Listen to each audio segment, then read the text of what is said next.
Nvidia versus Amazon. It's a race that makes little sense on paper because these two companies are not rivals. They do not even sell the same things, nor are they in the same industry. But market experts are making this comparison. Do you know why? Because it's a sign of our times.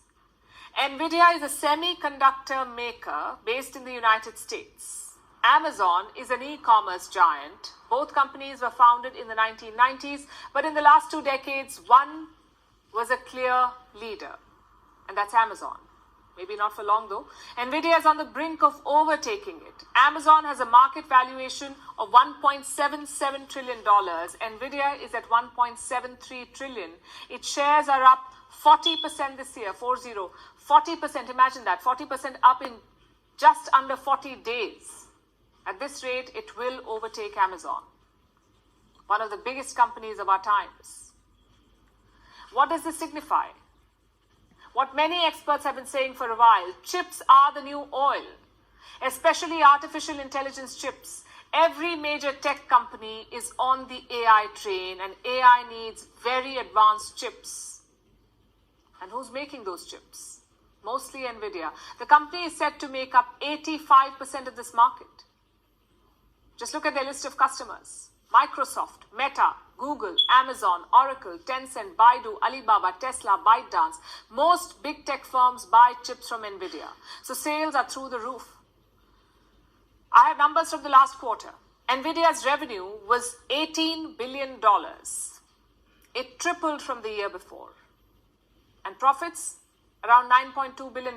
That's 14 times higher than the year before. So Nvidia is on a roll, which is why we are taking a closer look at this company tonight. It was founded by 3 American computer scientists in 1993. All 3 came from chip companies. 1 from AMD, 1 from Sun Microsystems, and 1 from IBM. Jensen Huang was one of the co-founders. Today he serves as Nvidia's CEO. The company first focused on computer video games. These games needed 3D graphics. So Nvidia made cutting-edge chips. It became their USP. Other chip firms were selling computing chips. Nvidia was selling graphic cards. That set them apart. That was their USP, like I said. In 1999, the company went public. The same year, they launched a new product, the GeForce 256. It was a major leap in 3D gaming. All these milestones caught the attention of Microsoft. They asked Nvidia to develop the hardware for Xbox. That's Microsoft's gaming console. It was a big deal for Nvidia. The company was paid $200 million upfront.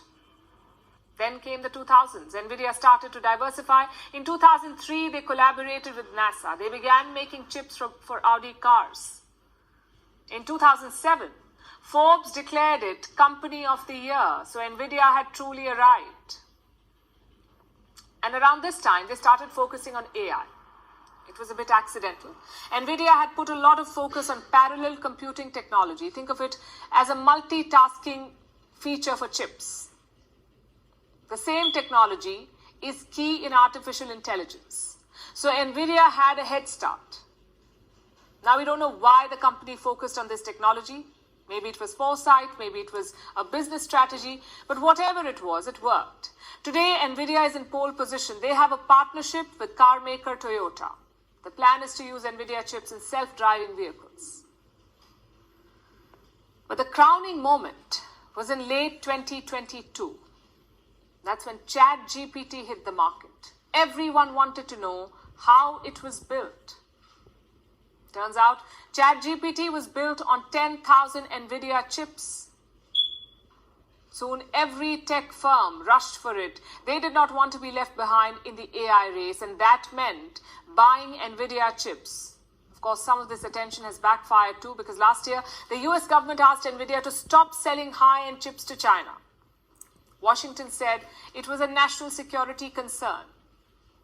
But for Nvidia, it was a blow because they had orders worth $5 billion from China, orders that they could not fulfill now. But looking at these numbers, their revenue and their profits, Nvidia is doing just fine. They have a borderline monopoly on these AI chips, and that is hard to beat. You see, chips keep evolving. They keep getting better with time. So by the time rivals match Nvidia, Nvidia will be 2 steps ahead.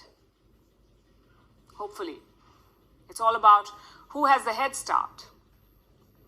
Also, who doesn't become complacent. So remember this company's name. It's not just a graphics maker anymore. It could be the foundation of the AI age.